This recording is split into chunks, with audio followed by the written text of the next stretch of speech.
The colony was quiet under the silver light of two moons. Houses stood in long rows, their metal walls shining faintly. Children were already asleep and the streets were empty, but every person waited for the same moment, the one thing that no one could escape. At midnight, the old bell rang. It stood at the very center of the colony, taller than any tower, older than any building. No one knew who built it, and no one knew why it still rang. But when the heavy sound spread through the air, hearts froze and people closed their eyes. The bell was not like any other. It did not move when the wind touched it. It rang by itself, always at the last second of the day. The people never spoke of it. It was a rule, a silent law of survival. They told their children to stay quiet when the bell rang. They told each other never to ask, never to search, never to doubt, but every night, the same fear crawled in their minds. What if one day the bell stopped, or worse, what if it rang for something more? On that night, a shadow entered the colony. She was tall and slim, her skin pale with a faint silver glow, her hair dark like the endless sky. Her eyes held a strange fire, not human, not safe. The people saw her and whispered, "An alien girl, not one of them," but not like the others they had seen before. She carried no weapon, spoke no threat, yet everywhere she went, silence followed. Old men pulled their children inside their homes. Mothers whispered prayers, and when she passed the great bell, it rang louder than before. The sound shook the ground, like thunder trapped inside the metal. The people gasped. They had seen storms, they had seen war, but they had never seen the bell answer to anyone. And now, before their eyes, the alien girl looked up at the tower and closed her glowing eyes. Her face was calm, but her hands trembled, as if she carried a heavy secret. That night no one slept. They feared her, and they feared what she brought with her. The next morning, whispers grew into anger. "Why is she here?" the leader of the colony demanded. "Everywhere she goes, shadows move," a woman said. "She must be the reason the bell rings," an old man shouted. But the truth was, the bell had always rung. Long before the alien girl arrived, still, fear is louder than truth. And the people wanted someone to blame. The girl walked through the colony quietly. She looked at the sky often, as if waiting for something unseen. Children watched her from the corners. Curious but afraid dogs barked when she passed, and lights flickered in her path. It was as if the colony itself rejected her, yet she stayed as if waiting for the bell. When night came again, the people gathered near their windows. The two moons climbed high. The sky was clear, the stars bright, but their eyes were fixed on the bell. They did not want to see her, but they could not stop. The moment midnight touched the land, the sound roared once again. The bell shook, louder than the night before. The air grew heavy, the ground trembled, and then something impossible happened. The alien girl screamed. Her eyes lit with fire, her body glowed, and she fell to her knees. The bell seemed to answer her cry, its echo filling the streets like a storm. People ran, doors slammed, windows shut, but no one could hide from the sound. It filled the lungs. It shook the bones. The girl gasped, holding her chest as if chains pulled her soul. And when the sound finally faded, she was left on the ground, weak and broken. The people stared from a distance. Some wanted to help, others wanted to drive her out. But no one moved. Everyone knew the bell had chosen her. The question was not why, but what it meant. For the first time, the colony feared not the bell, but the destiny it carried inside this alien girl. And far away in the silence of space, something stirred, something old, something cruel, listening to the midnight bell. And it had already begun to move toward the colony. The morning after the second midnight bell, the colony felt heavy with fear. People moved quickly through the streets, eyes lowered, whispers sharp as blades. Every corner carried the same question, though no one dared to say it loud. Why was the alien girl here, and what would happen if she stayed? She walked slowly through the colony, silent as shadow. Her steps were soft, but each one echoed in the minds of those who saw her. She was not like the traders who sometimes visited, nor like the soldiers from distant stations. She was something else, something different. Her presence was not of a guest, but of a storm waiting to break. Children peeked from behind windows, wide eyes glowing with fear and curiosity. When she passed, their mothers pulled them away. Whispering warnings, animals barked or hid. Even machines hummed strangely near her, lights flickering as if reacting to her pulse. It was as if the colony itself could sense she did not belong. The leader of the colony, a tall man with a scar across his face, called a meeting. Dozens gathered in the hall, voices rising. "She is cursed," one woman cried. The bell has never been this loud until she came, another added. We must drive her out before it is too late, a man shouted. His fist shaking, but not all agreed. She has not harmed anyone, a young worker argued. The bell rang long before she came, do you not remember? An old woman whispered. The room filled with anger, fear, and confusion, and outside, unknown to them, the alien girl stood quietly, hearing every word.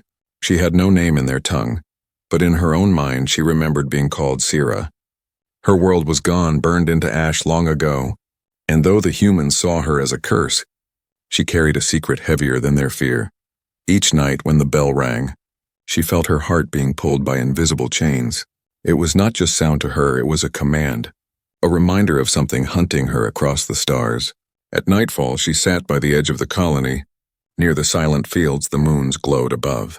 Cold and distant, she closed her eyes, pressing her hands to her chest. Why did the bell ring here of all places on this lonely human colony? She remembered her mother's voice from long ago, a warning whispered in broken breaths. When the midnight bell finds you, run, child, for it is not calling you home. It is calling your hunters. Sira opened her eyes quickly, her skin cold with fear. The words haunted her every time the sound rolled across the colony. She wanted to tell the humans, warn them, but she knew they would not listen. To them, she was already the problem, the danger, the stranger. That same night, a boy followed her. He was no older than 15, curious and brave in a foolish way. He had watched her from the rooftops, hiding in shadows. When she slipped out toward the bell, he followed, silent as he could. He wanted to see what she was hiding. What made her so strange? She stood before the great bell, her silver skin glowing faintly under moonlight, her eyes closed, her lips whispering words in a language he did not know. Her hands touched the metal softly, and for a moment the bell vibrated as if alive. The boy gasped, the sound escaping before he could stop it. Sira turned sharply, her glowing eyes meeting his. You should not be here, she said softly, her voice calm but filled with sorrow. The boy stepped back, trembling. What are you doing? Sira looked at the bell, then back at him. This bell is not yours, not mine. It is a signal, a chain, a curse. The boy shook his head. It has always been here. We do not question it. She smiled sadly. And that is why you are still alive. At that moment, the bell rang again, louder, sharper. The boy fell to his knees.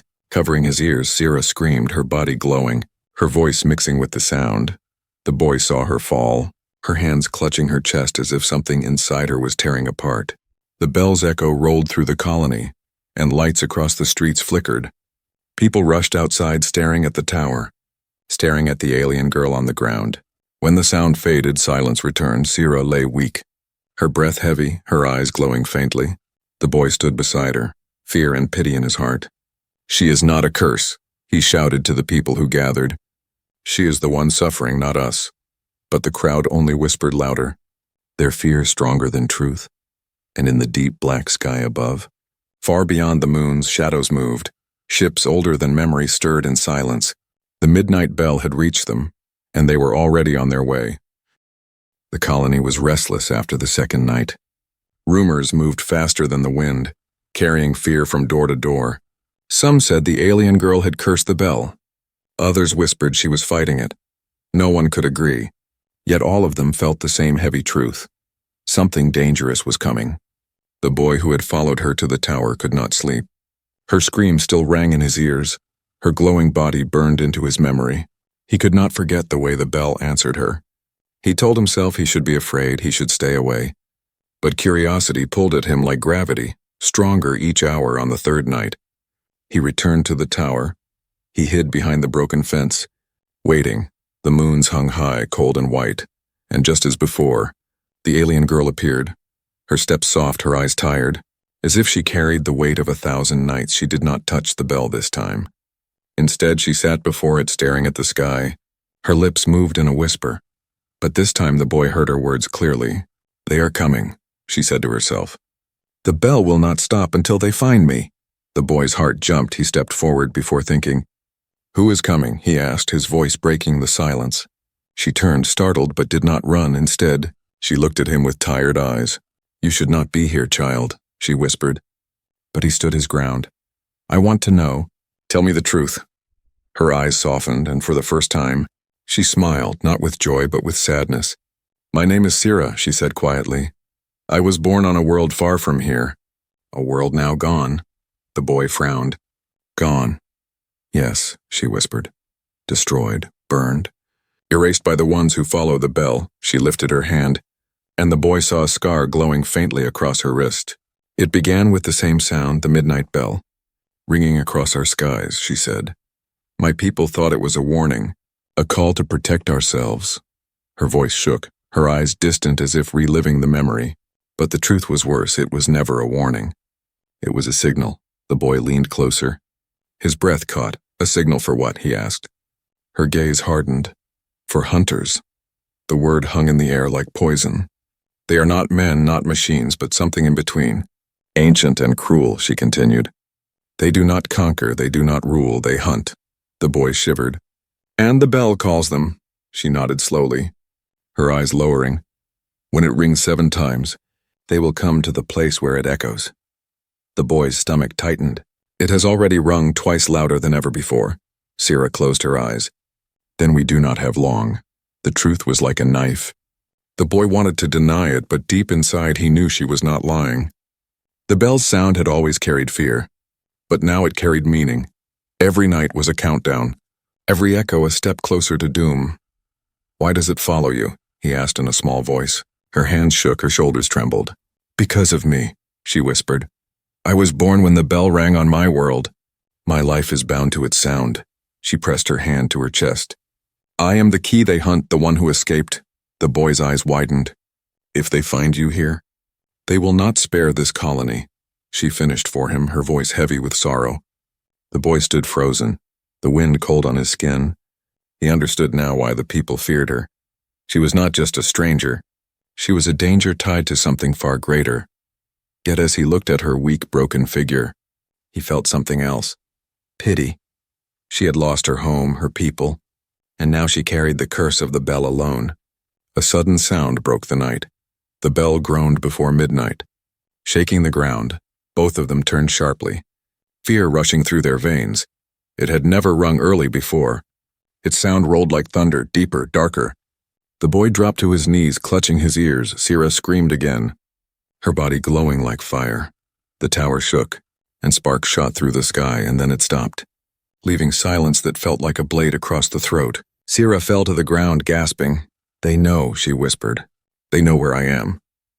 The boy's blood turned to ice. Above them, the stars seemed to shift. And far away, hidden in the black ocean of space, lights flickered. The hunters had seen the signal. The boy looked at her, his heart racing. "What will we do?" he asked desperately. Sira opened her eyes, glowing faint, her face filled with both fear and determination. "We wait," she said softly, "and we survive. Until the 7th bell." The colony woke to a strange silence. It was not the silence of peace, but the silence of a hunted place. Even the wind seemed slower, as if it feared to move. People walked the streets with tight faces, whispering, waiting, always waiting. The bell had rung before midnight, and that had never happened. To the humans, it was only terror. But to Sira, it was confirmation. The hunters had heard the call, and they were already coming. She could feel it in her bones, a cold pull from the sky, as if invisible eyes had already found her. The boy tried to tell the people the truth. He shouted in the square, his voice breaking with urgency. "The bell is not hers, it is a signal, a warning. Hunters are coming," he said, but no one believed him. Fear had already poisoned their minds. And fear is louder than truth. To them, the alien girl was the problem. And the solution was simple: drive her out. The leader of the colony called a meeting again. His voice was hard, his eyes colder than steel. "We cannot let her stay," he declared, "if she brings danger." "Then danger must leave," the people cheered, desperate for an easy answer. Some wanted her gone, some wanted her dead, but none wanted her near. And Sira, standing at the edge of the crowd, heard every word. She did not cry, but the pain in her eyes was clear. That night the sky changed. The moons were hidden behind thick clouds, the stars swallowed by shadows, and above the black veil, shapes moved, silent and cloaked. The hunters had arrived, their ships gliding like ghosts across the void. They did not roar, they did not flash, they simply drifted. Waiting, watching, patient as death, Sira felt them before anyone else. She woke from restless dreams, her chest heavy, her skin glowing faint. She looked at the sky and whispered, "They are here." The boy, who had come secretly to check on her, followed her gaze. "What do they want?" he asked. Trembling. "Me," she answered simply, "but they will not stop with me if they land here." "No one will survive," the bell rang again. A fourth time, each strike deeper than the last. The ground shook, lights burst, and the air itself seemed to vibrate. People screamed and ran from their homes. The leader ordered guards to the tower, but they could not stop the sound. It rolled through the sky, a beacon no human could silence. The hunters above drifted closer. Their ships glowing faint in the clouds, the boy begged the leader. "We must hide her, protect her, they are coming for her." "Not us." But the leader's face was stone. "No," he said. "We will hand her over." Better one life than all our lives, the people nodded. Relief in their eyes, they had found a sacrifice.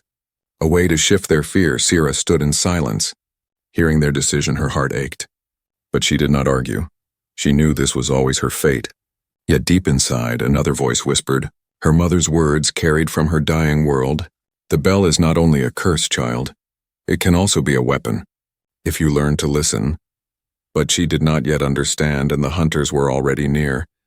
The night grew darker, the air colder. Shadows slid across the colony. Long and sharp from the sky came a low hum. Deeper than thunder, everyone looked up. And for the first time they saw the hunters' ships, great black shapes, silent and cruel, floating above the clouds like predators waiting to strike. The people fell to their knees, their courage gone. Children cried, mothers prayed, men clenched their fists with trembling fear. And the bell rang again, a fifth time, louder than ever. Its echo cut through every heart, shaking every soul. The hunters answered with a flash of light, a warning shot that burned the horizon. The colony now understood they were not safe. They were prey. The leader grabbed Sira's arm. Pulling her forward, "Go to them," he hissed. "End this before they destroy us all." The boy tried to stop him, shouting, "She cannot fight them alone." But his words were drowned by the sound of the crowd.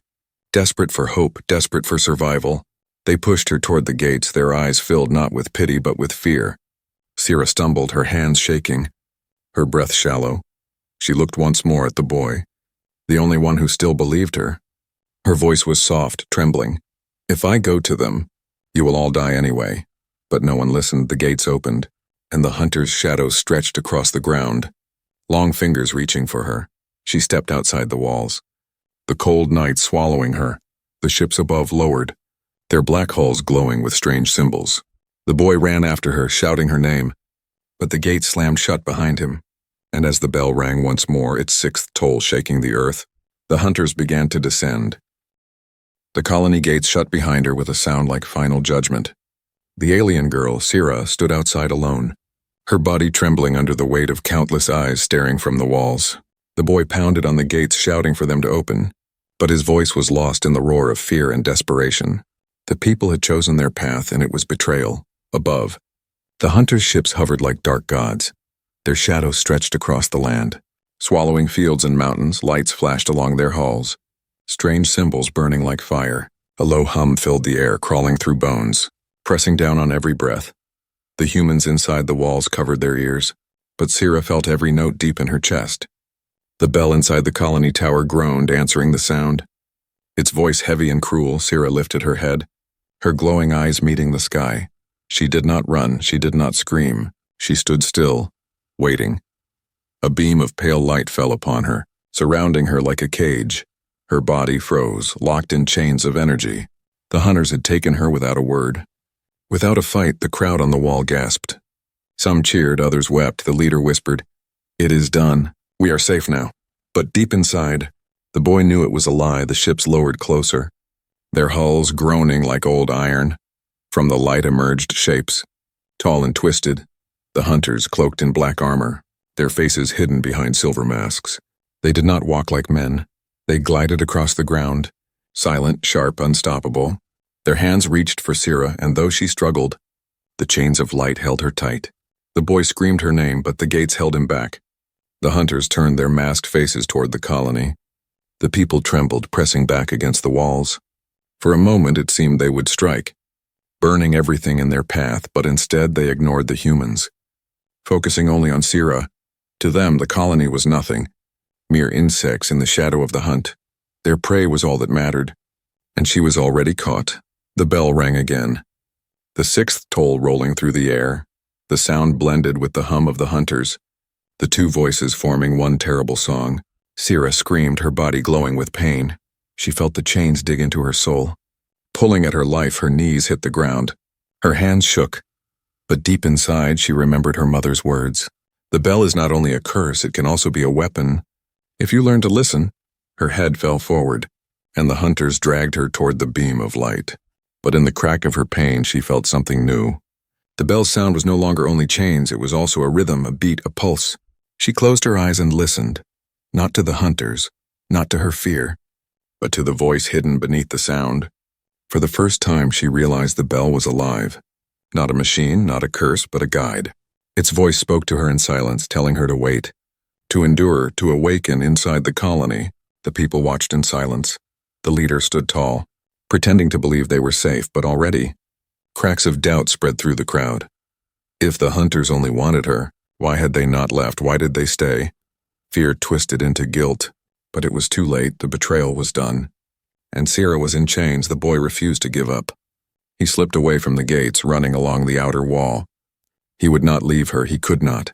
His heart told him she was the only hope they had. He climbed through a broken section of fence and crept into the shadows. His eyes followed the hunters as they carried her toward their ship. He clenched his fists, swearing he would not let her vanish without a fight. The hunter's ship opened like the mouth of a beast. A ramp of black metal stretched to the ground, glowing faintly with alien light. They dragged Sira upward, their masks cold, their grip merciless inside. The ship's walls pulsed like living flesh. Wires twitching like veins, she was thrown to the floor, the chains of energy wrapping tighter. Her vision blurred, but her ears caught the faint echo of the bell. It rang inside her chest, not in the sky, not in the tower, but inside her. Her glowing eyes widened. The truth struck her like lightning. The bell was not outside of her, it was part of her. Her blood, her birth, her destiny. The hunters had not created it. They only followed it. The power was hers, waiting for her to claim. She gasped, her body shaking. The hunters surrounded her, raising blades of silver light. The leader of the hunters stepped forward, his mask cracking open, revealing eyes like burning stars. He whispered a single word in a voice like thunder. "Awaken!" Sira's body erupted with light. The chains shattered, sparks flying. The hunters staggered back, their masks cracking, their weapons failing. And for the first time, Sira stood not as prey, but as something more. Her glowing hands shook with new strength, her voice rising like the toll of the bell. The battle for her destiny had begun. The hunters stepped back as the chains of light shattered. Sparks burned across the black floor of the ship, glowing like fallen stars.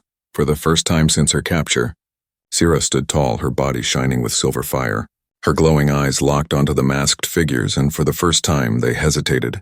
The bell's echo pulsed inside her chest, not as a curse but as strength. She understood now, its sound was not meant to destroy her. It was meant to awaken her. Each toll had been a key, breaking the locks around her power. Her blood sang with the rhythm of the midnight bell. And the hunters who had once bound her now trembled in its voice.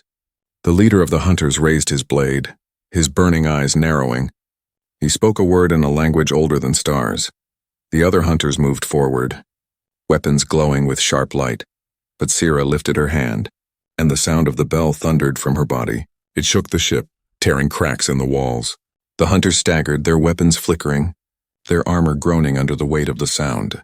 Inside the colony, people felt the ground quake. They looked to the sky, seeing the hunters' ships pulse with strange light.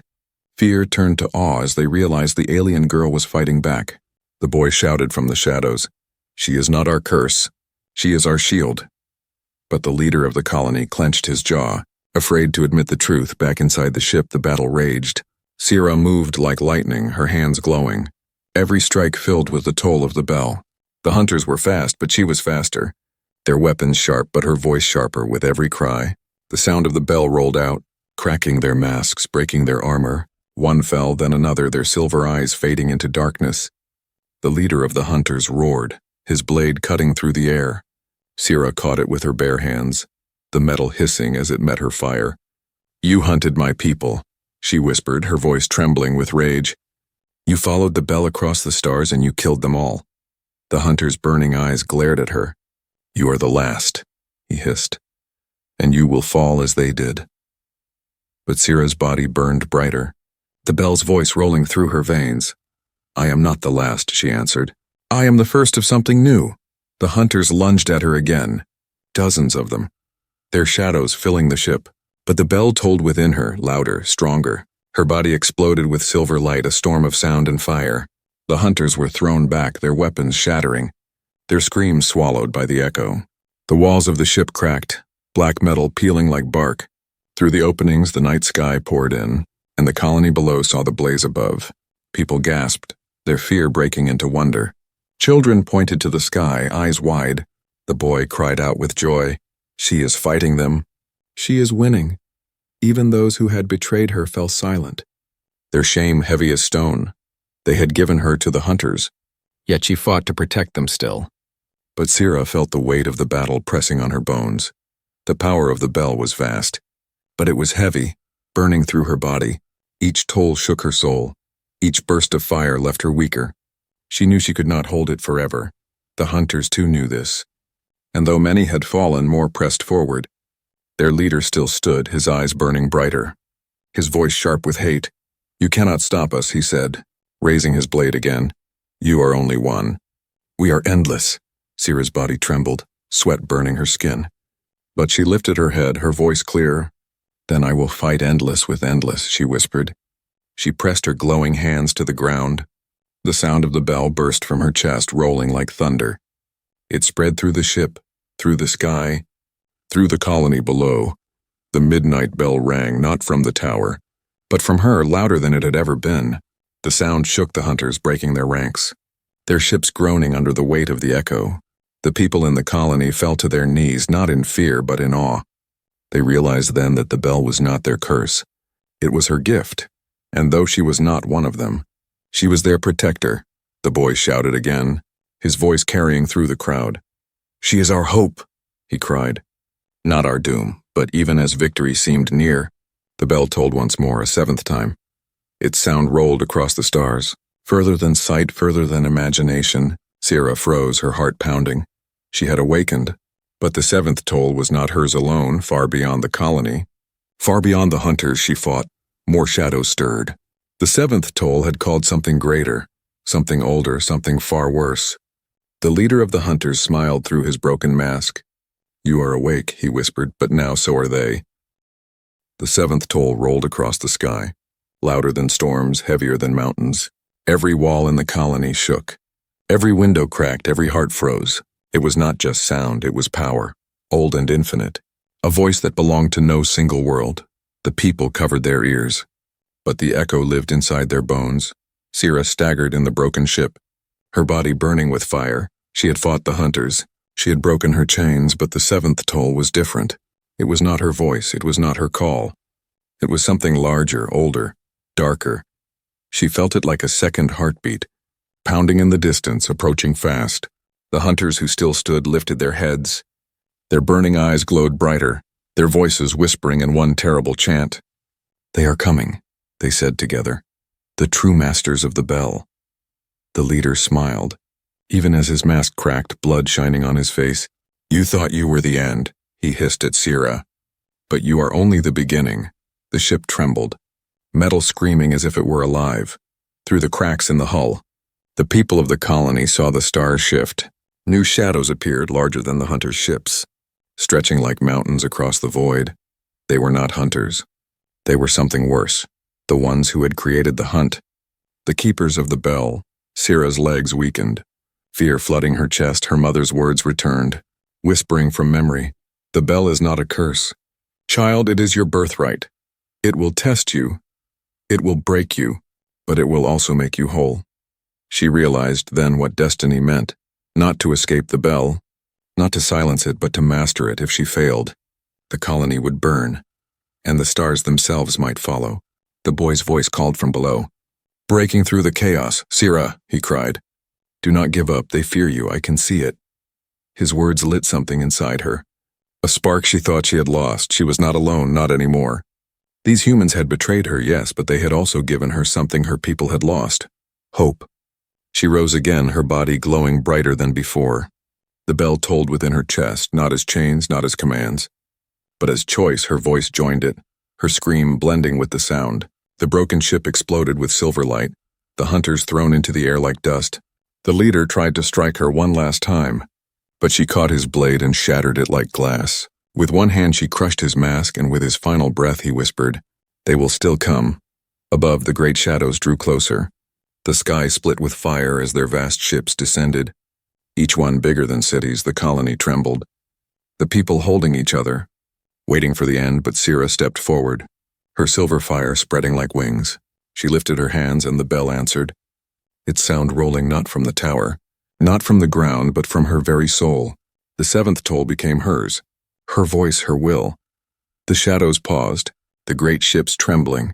The sound spread across the stars, not as a call for hunters, but as a warning.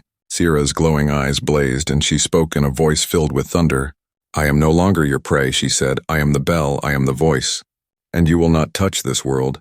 The sound struck the ships, shaking them to their cores. The stars burned brighter, the moons cracked with light. The colony watched in awe as the impossible unfolded. The great shadows, the true masters of the bell, hesitated. For the first time in countless ages, they had been answered not by fear, but by defiance. The ships did not land, they did not strike. Instead, they drifted back, their vast shapes retreating into the dark. The sky cleared, leaving silence behind. The people of the colony fell to their knees, not in terror, but in awe. They had seen the alien girl not as a curse, but as a savior. Sira floated above the ground, her fire dimming, her body weak. She landed softly, her knees hitting the earth. The boy rushed to her side, catching her before she fell. Her voice was faint, but her eyes still glowed. "It is not over," she whispered. "They will come again. The bell will always ring." The boy nodded, tears in his eyes. "And we will stand with you." The colony gathered, silent, ashamed of their betrayal. The leader bowed his head, his voice breaking. "We were wrong," he admitted. "You are not our doom. You are our protector." Sira looked at them with tired eyes, her voice soft. "I am not your protector, I am your ally. And together we will face what comes." The midnight bell rang one final time, but this time its sound carried no fear. It was no longer a curse, it was a promise. The people heard it and felt hope. The boy looked up at the tower, then at the girl beside him. She was no longer just a stranger, no longer just prey, she was destiny itself. And her story had only begun, far away in the endless dark. The masters of the bell stirred again. They had been pushed back but not defeated, and the echo of the seventh toll reached them still. Sira had won a battle, but the war was waiting.